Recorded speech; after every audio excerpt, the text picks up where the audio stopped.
ఈరోజు వార్తల్లో నిలిచిన కరెంట్ అఫైర్స్లోని మొదటి అంశం, రాష్ట్ర వ్యాప్తంగా శివరాత్రి వేడుకలు వైభవంగా జరుగుతున్న తరుణంలో మహాశివరాత్రి సందర్భంగా వేములవాడ రాజరాజేశ్వర స్వామి, కీసరగుట్ట రామలింగేశ్వర స్వామి ఆలయాలకు లక్షలాది మంది భక్తులు తరలి వచ్చిన సందర్భం మనం చూస్తున్నాం. భక్తజన సందరం అయిన వేములవాడ రాజన్న క్షేత్రం ఇలా విద్యుత్ దీపాలతో దేదీప్యమానంగా అలంకరించారు.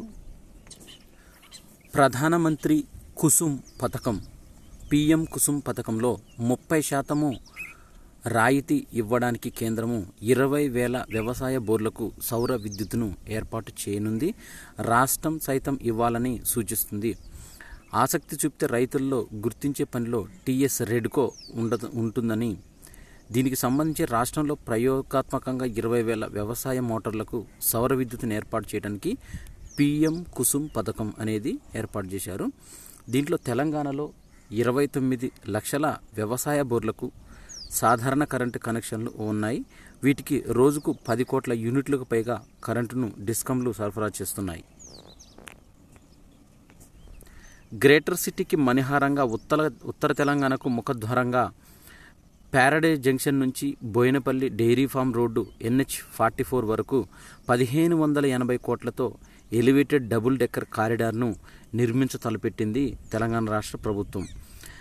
5.3 కిలోమీటర్ల డబుల్ డెక్కర్ కారిడార్ను 6 లేన్ల రహదారితో రెండో దశలో మెట్రో రైలు మార్గం కూడా ఏర్పాటవుతుంది. సికింద్రాబాద్లో ట్రాఫిక్ ఇబ్బందులు లేకుండా సునాయాసంగా ప్రయాణం చేపట్టాలని రాష్ట్ర రాజధాని నుంచి మేడ్చల్, మెదక్, కామారెడ్డి, నిజామాబాదు, నిర్మల్, ఆదిలాబాద్ జిల్లాలకు మెరుగైన రవాణా సదుపాయాన్ని కల్పించడానికి ఈ రోజున ఏర్పాట్లు అనేవి చేస్తుంది తెలంగాణ రాష్ట్ర ప్రభుత్వం.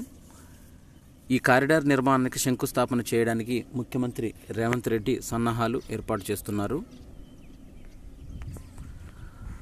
అపోలో బ్రెయిన్ ట్యూమర్ను జాప్-ఎక్స్ శస్త్రచికిత్స బ్రెయిన్ ట్యూమర్కు జాప్-ఎక్స్ శస్త్రచికిత్స అనేది ఏర్పాటు కానుంది. ఇది దక్షిణాసియాలోనే తొలిసారిగా ఈ పరికరాన్ని అందుబాటులోకి తీసుకొచ్చామని అపోలో వర్గాలు తెలిపారు. ఇదే తొలిసారని ఆసుపత్రి వర్గాలు తెలిపారు. ఈ పరికరంలో రియల్ టైం మేనేజ్మెంట్ గైడెన్స్ ద్వారా 30 నిమిషాల్లో బ్రెయిన్ ట్యూమర్ చికిత్సను పూర్తి చేయవచ్చని అపోలో హాస్పిటల్ గ్రూప్ వ్యవస్థాపక chairman doctor Pratap C Reddy వివరించారు. తెలంగాణ రాష్ట్రంలోని 1000 స్తంభాల గుడికి యునెస్కో గుర్తింపు లభించింది. రాష్ట్ర ప్రభుత్వం సహకరిస్తే దీనికి ప్రతిపాదిస్తామని, పాత నాయకుల వల్లే రాష్ట్రంలో రక్షిత కట్టడాలనేవి తక్కువైనాయని తెలిపారు. వర్సిటీ క్యాంపు కార్యాలయాన్ని కూడా కిషన్ రెడ్డి ప్రారంభించారు. ములుగు జిల్లా సమ్మక్క సారలక్కల కేంద్రం గిరిజన విశ్వవిద్యాలయంతో ఏర్పాటులో భాగంగా ములుగు మండలం జాకారంలోని గిరిజన యువజన శిక్షణ కేంద్రం YTCలో ఏర్పాటు చేసిన క్యాంపు కార్యాలయాన్ని పంచాయతీరాజ్, గ్రామీణాభివృద్ధి, శిశు సంక్షేమ శాఖ మంత్రి సీతక్క, మహబూబాబాద్ ఎంపీ మాలోత్ కవితలతో కలిసి ప్రారంభించారు. పౌర హక్కుల సంఘానికి 50 వసంతాలు పూర్తయ్యాయి. జీవించడానికి, జీవితాన్ని మెరుగుపరుచుకోవడానికి అవసరమైన హక్కుల కోసం పోరాడటం అంటే సమాజంలో నెలకొన్న అసమానతలని ప్రశ్నించటమే అంటూ నినదిస్తున్న పౌర హక్కుల సంఘానికి 50 వసంతాలు పూర్తయ్యాయి. దీనిని 1970 దశకంలో తొలినాళ్లలో శ్రీకాకుళం రైతాంగ పోరాటాలపైన నిర్బంధానికి వ్యతిరేకంగా హక్కుల ఉద్యమం మొదలైంది. 1973 డిసెంబర్ 23న గుంటూరులో ఆంధ్రప్రదేశ్ పౌర హక్కుల సంఘం APCLC ఏర్పాటైంది. ఇక మరుసటి ఏడాది మార్చి 2 హైదరాబాద్లో జరిగిన సభలో శ్రీశ్రీ అధ్యక్షుడిగా, పత్తిపాటి వెంకటేశ్వర్లు ప్రధాన కార్యదర్శిగా ఈ నిర్మాణ రూపాన్ని సంతరించుకుంది. సింగరేణి థర్మల్ విద్యుత్ కేంద్రానికి జాతీయ అవార్డు అనేది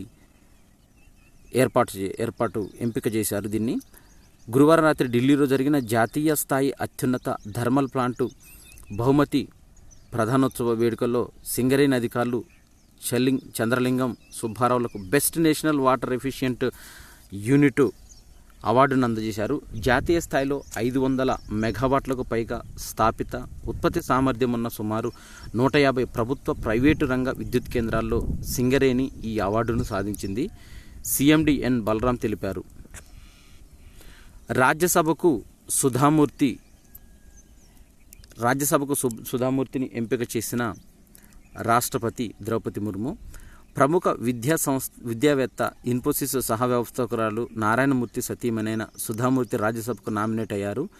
రాష్ట్రపతి ద్రౌపది ముర్ము ఆమెను ఎగువ సభకు నామినేట్ చేసినట్టు ప్రధాని నరేంద్ర మోదీ ఎక్స్ ద్వారా తెలిపారు. మహిళా దినోత్సవం రోజున ఈ ప్రకటన వెలువడటం పలు రంగాల్లో సుధామూర్తి విశేష కృషికి సంబంధించిన ఈమెను కొనియాడారు.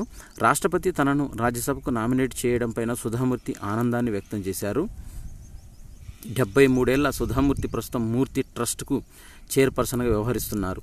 పలు పుస్తకాల రచయిత్రిగా, విద్యావేత్తగా, వితరణశీలిగా దేశవ్యాప్తంగా ఆమె సుపరిచితురాలు. ఇంజనీరింగ్, కంప్యూటర్ సైన్స్లో వృత్తి జీవితాన్ని ప్రారంభించిన ఆమె పలు అనాథాశ్రమాలను నెలకొల్పారు. గ్రామీణాభివృద్ధికి, విద్యావ్యాప్తికి కృషి చేస్తున్నారు. కర్ణాటకలోని అన్ని ప్రభుత్వ పాఠశాలలకు కంప్యూటర్లు, గ్రంథాలయ వసతులు కల్పించారు.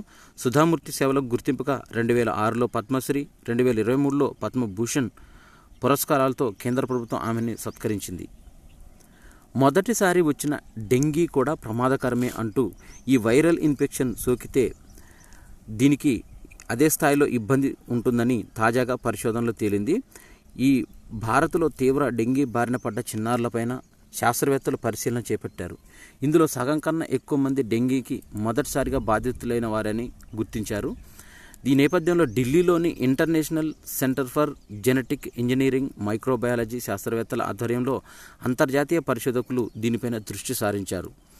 మొదటిసారి కూడా డెంగీ తీవ్రత రూపం దాల్చవచ్చని గుర్తించారు.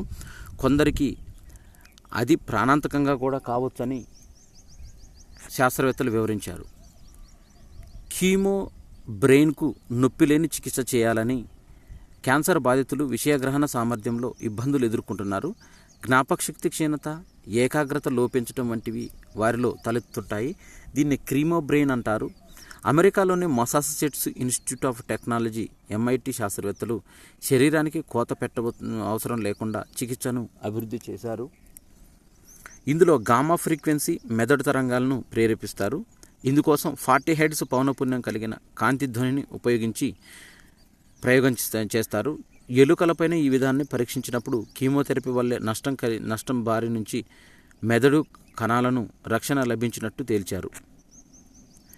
జమిలీ ఎన్నికలు నిర్వహించడానికి మాజీ రాష్ట్రపతి రామ్నాథ్ కోవింద్ అధ్యక్షతన ఒక కమిటీని వేశారు. ఈ జమిలీ నివేదికకు తుది మెరుగులు దిద్దుతున్నారు. త్వరలో కేంద్రానికి సమర్పించడం పైన ఉన్నత స్థాయి కమిటీకి కసరత్తు చేస్తుంది.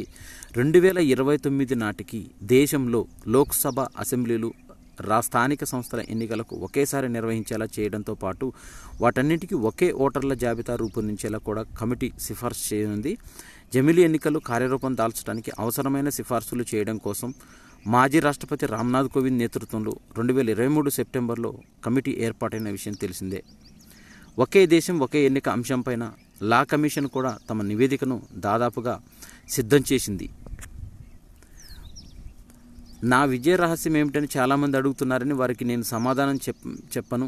ఎక్కడైనా రెస్టారెంట్ యజమాని తన వంటశాలను చూపిస్తాడా అంటూ మోదీ తెలియజేశారు. భవిష్యత్తును జాతీయ పురస్కారాల్లో ప్రధాని నరేంద్ర మోడీ ఈ వ్యాఖ్యను చేశారు. మన దేశానికి డిజిటల్ రంగంలో కంటెంట్ క్రియేటర్లను రాయబారులని, దేశ సంస్కృతి సంప్రదాయాల వారసత్వం పైన ప్రపంచ సృజనాత్మకంగా చాటి చెప్పడానికి క్రియేటివ్ ఆన్ ఇండియా ఉద్యమాన్ని ప్రారంభించాలని ఈ సందర్భంగా మోదీ తెలిపారు.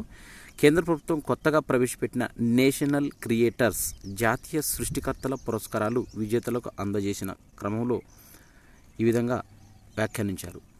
కరెంటు వినియోగంలో మళ్లీ రికార్డు సృష్టించింది. 30 కోట్ల యూనిట్లు దాటిన రోజువారీ వాడకం రాష్ట్ర చరిత్రలో ఇదే అత్యధికం. వరుసగా రెండో రోజు రాష్ట్ర చరిత్రలో రోజువారీ కరెంటు వినియోగంలో అత్యధిక రికార్డు నమోదైంది. ఈ నెల 6న 24 గంటల వ్యవధిలో 29.81 కోట్ల యూనిట్లు కాగా మరుసటి రోజు 7న దాన్ని మించి 30.20 కోట్ల వినియోగ యూనిట్లకు చేరింది. ఎందుకంటే దీనికి ప్రధాన కారణము ఎండలు బాగా ముదిరిపోయి వాతావరణం చాలా వేడిగా ఉండటం ద్వారా అందరూ ఫ్యాన్లు, కూలర్లు విరివిగా వాడటం వల్ల ఈ వినియోగం అనేది పెరిగింది. 14 రైల్వే స్టేషన్లలో రైళ్లకు అదనపు స్టాపేజీలను ఏర్పాటు చేసింది. కేంద్ర పర్యాటక శాఖ మంత్రి కిషన్ రెడ్డి ఎక్స్లో వెల్లడించారు. మిర్యాలగూడలో ఆగనున్న వందే భారత్. తెలంగాణలో రైల్వే ప్రయాణికుల సౌకర్యం అర్థం రైళ్లకు 14 స్టేషన్లో అదనపు స్టాఫేజీ రైల్వే శాఖ కల్పించింది. వైమానిక దళ యూనిట్లకు రాష్ట్రపతి పథకాలు అరుదైన గౌరవంతో రాష్ట్రపతి ద్రౌపది ముర్ము వీరిని సత్కరించారు. రాష్ట్రపతి విశిష్ట పథకాలను ప్రెసిడెంట్ స్టాండర్డ్ కలర్స్ను అందించారు. వీటిలో 45 స్క్వాడ్రన్, 221 స్క్వాడ్రన్లు president standard, 11 basis repair depot, 509 signal యూనిట్లకు ప్రెసిడెంట్ కలర్స్ లభించాయి. ఉత్తరప్రదేశ్లోని హిండన్ వైమానిక స్థావరంలో కన్నుల పండగగా జరిగిన ఈ వేడుకలో ముర్ము చేతుల మీదుగా ఈ పథకాలను ఆయా విభాగాలు అందుకున్నాయి. ప్రెసిడెంట్స్ స్టాండర్డ్ కలర్స్ను వాయుసేనలో 4 స్క్వాడ్రన్లను ఉమ్మడిగా స్వీకరించడం ఇదే మొట్టమొదటిసారి కావడం విశేషం. సుస్థి జరిగిన స్త్రీలు 23 కోట్లు ఉన్నారని, ప్రపంచంలో సుంతి జరిగిన మహిళలు బాలికల సంఖ్య 23 కోట్లకు చేరిందని, 2016తో పోలిస్తే ఇది 30 లక్షలు ఎక్కువని ఐక్యరాజ్య సమితి బాలల సంస్థ యూనిసెఫ్ శుక్రవారం తెలిపింది. అంతర్జాతీయ మహిళా దినోత్సవం సందర్భంగా సంస్థ విడుదల చేసిన నివేదిక ప్రకారం ఆఫ్రికా దేశంలోనే అత్యధికంగా 14.4 కోట్ల మంది బాలికలు మహిళలకు సుంతి జరిగింది. ఆసియా దేశాల్లో 8 కోట్లు, పశ్చిమ దేశాల్లో 60 లక్షల మంది స్త్రీలకు జరిగాయి. సొమాలియాలో 15 నుంచి 49 ఏళ్ల వయోవర్గంలో బాలికలు, మహిళల్లో 99% మందికి సుంతీలు జరిగాయి. అంతర్యుద్ధం, ఇతరత్ర సంక్షోభాలు తలెత్తిన దేశాల్లో మహిళలు సుంతి ఎక్కువగా జరుగుతున్నాయి. ఇథియోపియా, నైజీరియా, సూడాన్లలో ఇవి చాలా ఎక్కువగా ఉన్నాయి. కొన్ని దేశాలు మహిళా సుంతీల నిరోధంలో పురోగతి సాధిస్తున్నాయి, యూనిసెఫ్ తెలిపింది. బుర్కినా ఫాసో 3 ఏళ్ల క్రితం 15 నుంచి 49 ఏళ్ల వయోవర్గంలో 80% మంది సుంతీలు జరగగా ఇప్పుడు అది 30% జరిగినట్టు ఈ నివేదికలో తెలిపింది. ప్రపంచమంతటా 2030 కల్లా ఈ దురాచారాన్ని రూపుమాపాలని ఐక్యరాజ్య సమితి ఆశిస్తుంది. గ్రహాంతరవాసుల ఉనికికి ఆధారాలు లేవని తేల్చి చెప్పింది అమెరికా రక్షణ విభాగము. ఏలియన్స్ ఉనికిని నిర్ధారించే ఆధారాలేవీ లభించలేదని తేల్చి చెప్పింది. యూఎఫ్ఓలు కనిపించాయంటూ 1945 నుంచి వినిపిస్తున్న వార్తలపైన పరిశోధన అనంతరం ఈ నిర్ధారణకు వచ్చినట్లు శుక్రవారం విడుదల తెలిపిన నివేదికలో తెలిపింది. అమెరికా ప్రభుత్వము, ప్రైవేటు కంపెనీలు సంయుక్తంగా పరిశోధనలు నిర్వహించాయి. అధ్యయన నివేదికలో మరిన్ని వివరాలను త్వరలో వెల్లడిస్తామని రక్షణ విభాగం తెలిపింది. భారత్కు మీజిల్స్ రుబెల్లా ఛాంపియన్షిప్ అవార్డ్స్ను ఇస్తున్నట్టు కేంద్ర ఆరోగ్య శాఖ ఒక ప్రకటన ద్వారా తెలిపింది. అమెరికాలోని వాషింగ్టన్లో రెడ్ క్రాస్ సంస్థ ప్రధాన కార్యాలయంలో బుధవారం భారత రాయబారి సుప్రియా రంగనాథన్ ఈ అవార్డు అందుకున్నారు. ఈ అంటువ్యాధుల మరణాలను అరికట్టేందుకు ప్రయత్నిస్తున్న ప్రపంచ ఆరోగ్య సంస్థ, అమెరికా రెడ్ క్రాస్ సంస్థలతో పాటు వివిధ సంస్థలు సంయుక్తంగా ఈ అవార్డును అందిస్తున్నాయి. కేరళలో ఐరిస్ అనే పేరుతో ఓ మరమనిషి టీచర్ను ప్రవేశపెట్టారు, రోబో టీచర్ను. తొలి కృత్రిమ మేధ ఆర్టిఫిషియల్ ఇంటెలిజెన్స్ టీచర్గా ఈ పాఠశాలలో ఇటీవలనే ఆమె అడుగుపెట్టింది. చీరకట్టుతో తరగతి గదిలో నడయాడే ఓ కొత్త గురువుని విద్యార్థులు ప్రశ్న అడగగానే మైక్రోఫోన్స్ అమర్చిన ఆమె కంఠహారం రంగు ఆకుపచ్చని నారింజ వర్ణంలోకి మారుతుంది. క్లాస్ రూమ్లో మరీ ఎక్కువ శబ్దాలు ఉంటే కష్టం. క్రమశిక్షణ గల విద్యార్థులుగా అందరూ మౌనంగా ఉండి సిలబస్లో లేని ప్రశ్నలు అడిగిన ఉదాహరణలతో సహా ఇట్టే టక్కున జవాబు చెప్పేస్తుంది ఈ ఐరిస్ అనే టీచర్. కేరళలోని తిరువనంతపురం జిల్లా కల్లబలం పట్టణంలో కేటీసీటీ హై స్కూల్లో విద్యార్థులకు ఈ ఐరిస్ క్లాస్ టీచరు పాఠ్యాంశాలను బోధిస్తుంది. పేద దేశాల పెన్నిది భారత్ అంటూ వర్ధమాన దేశాలను చైనా నమ్మట్లేదంటూ జయశంకర్ విదేశాంగ వ్యవహారాల మంత్రి జయశంకర్ తెలిపారు. భారత్ గత ఏడాది 2 సార్లు వాయిస్ ఆఫ్ గ్లోబల్ సౌత్ శిఖరాగ్ర సదస్సును నిర్వహించింది. 125 వర్ధమాన దేశాలు పాల్గొన్న ఈ సభల్లో చైనా హాజరు కాలేదని, దీన్ని బట్టి పేద దేశాల పట్ల చైనా శ్రద్ధ ఏమిటో తేలిపోతుందని జయశంకర్ తెలిపారు. ఇజ్రాయెల్లోని భారతీయుల భద్రతే మా ప్రాధాన్యమంటూ విదేశీ వ్యవహారాల శాఖ ప్రకటించింది. కేరళకు చేరుకున్న మాక్స్వెల్ మృతదేహము. మాక్స్వెల్ ఉత్తర ఇజ్రాయెల్లో ఓ వ్యవసాయ క్షేత్రంలో కేరళకు చెందిన పాట్ నిబిట్ మాక్స్వెల్ 30 సంవత్సరాల వ్యక్తి మృతి చెందారు. ఈ నేపథ్యంలో ఇజ్రాయెల్లో భారత రాయబార కార్యాలయం హెల్ప్ లైన్ ప్రారంభించింది. హెల్ప్ లైన్ ఉంది, ఇంకెవరికైనా సహాయం కావాలంటే భారత రాయబార కార్యాలయాన్ని సంప్రదించవచ్చంటూ ఈ సందర్భంగా తెలిపారు. పాకిస్తాన్ అధ్యక్షుడిగా మరోసారి ఆసిఫ్ అలీ జర్దారీ ఎన్నికకు రంగం సిద్ధం చేశారు. ప్రస్తుతం అధ్యక్షుడు డాక్టర్ అరీఫ్ అల్వీ 5 ఏళ్ల పదవీ కాలం ఏడాది క్రితమే ముగిసిపోయింది. కొత్త ఎలక్టోరల్ కాలేజీని ఏర్పాటు కావడంతో అల్వీ ఆ పదవిలో కొనసాగుతున్నారు. పాకిస్తాన్ ఇటీవల సార్వత్రిక ఎన్నికలు ముగిశాయి. పాకిస్తాన్ పీపుల్స్ పార్టీ మద్దతుతో PMLN నేత షహబాజ్ షరీఫ్ ప్రధానిగా కూడా ప్రభుత్వాన్ని ఏర్పాటు చేశారు. 81 ఏళ్ల వయసులో ఆస్కార్ అవార్డులో ఉత్తమ దర్శకుడి కేటగిరీలో నామినేషన్ దక్కించుకున్నారు హాలీవుడ్ దర్శకుడు మార్టిన్ స్కోర్సెజ్. ఈయన దర్శకత్వంలో రూపొందించిన గతేడాది విడుదలైన killers of the flower moon చిత్రానికి గాను ఈ అవకాశాన్ని సొంతం చేసుకున్నారాయన. ఇందులో ఒసాజ్ ప్రాంతంలోని చమురు సంపద కోసం రాజకీయ నాయకుడు చేస్తున్న వరుస హత్యల కథనంతో తనదైన శైలిలో తెరకెక్కించి విమర్శకుల ప్రశంసలు సైతం అందుకున్నారు. Director Martin Scorsese. మార్చి 2025 కల్లా 25,200కు నిఫ్టీ చేరనుంది. స్వల్పకాలంలో లాభాల స్వీకరణ జరగొచ్చంటూ దిద్దుబాటు జరిగితే కొనుగోళ్లకు అవకాశం కల్పించాలని UBS సెక్యూరిటీస్ అంచనా వేస్తుంది. ఎయిర్ బస్ H-160 హెలికాప్టర్కు DGCA అనుమతి అనేది లభించింది. కొత్త తరం హెలికాప్టర్లకు H-160 భారత విమానయాన నియంత్రణ సంస్థ DGCA నుంచి అనుమతులు లభించినట్లు ఎయిర్ బస్ తెలిపింది. ఒకే ఇంజన్తో ప్రయాణించే H-125 సహా H-130, H-145 మోడళ్లను 100కు పైగా ఎయిర్ బస్సు హెలికాప్టర్లు దేశంలో కార్యకలాపాలు సాగిస్తున్నాయి. సముద్ర తీర ప్రాంతాల్లో రవాణాకు, అత్యవసర వైద్య సేవలు, ప్రైవేటు రవాణాకు వినియోగించేందుకు అనువైన H-160 హెలికాప్టర్లు భారత విఫన్లో ప్రవేశిస్తున్నట్లు ఎయిర్ బస్ హెలికాప్టర్స్ అధిపతి సన్నీ గజ్లాన్ తెలిపారు. ప్రపంచంలోనే అధునాతనమైన ఈ హెలికాప్టర్ను తొలుత ఓ కార్పొరేట్ సంస్థ తీసుకున్నట్లు వెల్లడించారు. సీసీ కెమెరాల తయారీలోకి నికాన్ అనే సంస్థ ప్రవేశిస్తున్నట్టు అమెరికా సంస్థ రెడ్ డిజిటల్ స్వాధీనత నేపథ్యాన్ని వివరించింది. అమెరికాలో సంస్థ రెడ్ డిజిటల్ సినిమాను కొనుగోలు చేయనున్నట్లు తెలిపింది. తద్వారా సినిమా కెమెరాల రంగంలోకి అడుగు పెట్టబోతున్నట్టు పేటెంట్ ఉల్లంఘనకు సంబంధించిన ఇరు సంస్థల మధ్య న్యాయ వివాదం పరిష్కారం అనంతరం ఈ పరిణామం అనేది చోటు చేసుకుంది. 2005లో వ్యవస్థాపితమైన రెడ్ డిజిటల్ సినిమా తయారీ అవసరమైన పలు రకాల అత్యున్నత శ్రేణికి చెందిన కెమెరాలను అందించేందుకు ఈ సంస్థ పేరు పొందింది. అధునాతన కెమెరాల కోసము డైరెక్టర్లు, సినిమాటోగ్రాఫర్లు ఈ సంస్థ ఉత్పత్తులకే ప్రాధాన్యమిస్తున్నారు. రెడ్.కామ్లో 100% వాటాను కొనుగోలు చేసేందుకు ఒప్పందం కుదుర్చుకుంటుంది. ఇన్ఫోసిస్లో సుధామూర్తికి 5,600 కోట్ల విలువైన షేర్లు ఉన్నట్టు వెల్లడైంది. భారత రాష్ట్రపతి ద్రౌపది ముర్ము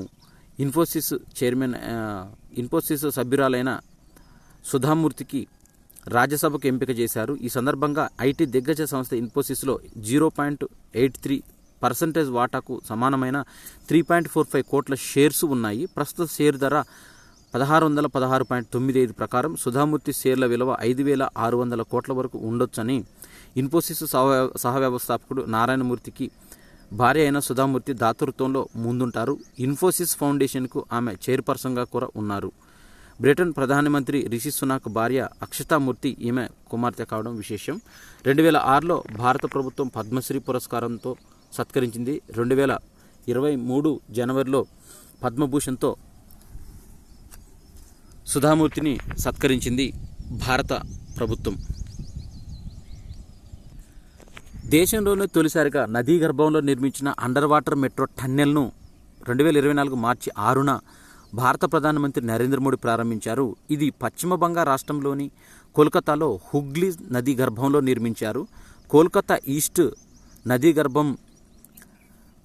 ఈస్ట్ నుంచి వెస్ట్ మెట్రో కారిడారు కింద సుమారు 120 కోట్ల వ్యయంతో దీన్ని నిర్మించారు. దీని మొత్తం 16.6 కిలోమీటర్లు కాగా 10.8 భూగర్భంలోనే ఉంటుంది. దేశంలో తొలి మెట్రో సేవలు ప్రారంభమైన కోల్కతాలోనే తాజాగా నీటి అడుగున మెట్రో రైలు సేవలు ప్రారంభించింది కోల్కతాలోనే. ఉత్తర అట్లాంటిక్ సైనిక కూటమి నాటోలో స్వీడన్ 2024 మార్చి 7న లాంఛనంగా చేరింది. ఈ కూటమిలో ఇది 32వ దేశం.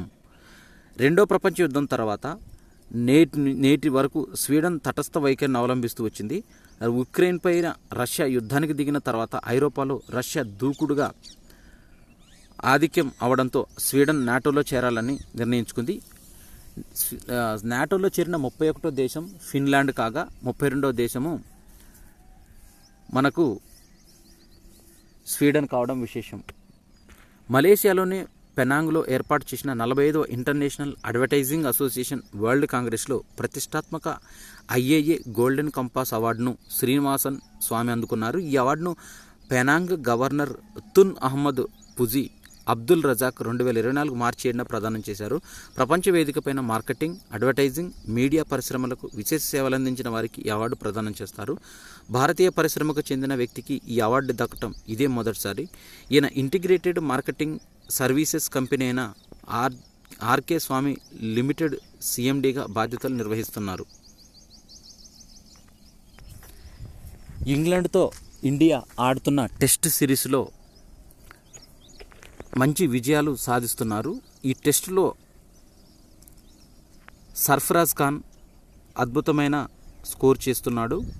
భారత్ 473 8 వికెట్ల నష్టానికి ఆధిక్యం 225గా ఉంది. ఈ మ్యాచ్లో కొన్ని హైలైట్స్ చూసినట్టయితే ఇంగ్లాండ్తో టెస్టులో భారత టాప్ 5 ఆటగాళ్లు యశస్వి, రోహిత్, శుభ్మన్, దేవదత్, సర్ఫరాజులు కనీసం అర్ధశతకాలు చేయటం ఇదే తొలిసారి. ఇంగ్లాండ్ తొలి ఇన్నింగ్స్లో 218, భారత్ తొలి ఇన్నింగ్స్ 473. సెమీస్లో ఫ్రెంచ్ ఓపెన్ ప్రపంచ టూర్ సూపర్ 750లో బ్యాడ్మింటన్ టోర్నీలో భారత్కు మిశ్రమ ఫలితాలు ఎదురయ్యాయి. అగ్రసేనే డబుల్ జోడీ సాత్విక్ సాయిరాజ్, చిరాగ్ శెట్టి సెమీఫైనల్లోకి దూసుకెళ్లారు. ఇవి మార్చి 9, 2024కు సంబంధించిన కరెంట్ అఫైర్స్. ఈ వీడియో నచ్చినట్టయితే లైక్ చేయండి, షేర్ చేయండి, కామెంట్ చేయండి. నా ఛానల్ సబ్స్క్రైబ్ చేసుకోవడం ద్వారా నేను చేసే వీడియోస్ అన్నీ మీకు నోటిఫికేషన్ రూపంలో వెలువడతాయి. Thanks for watching.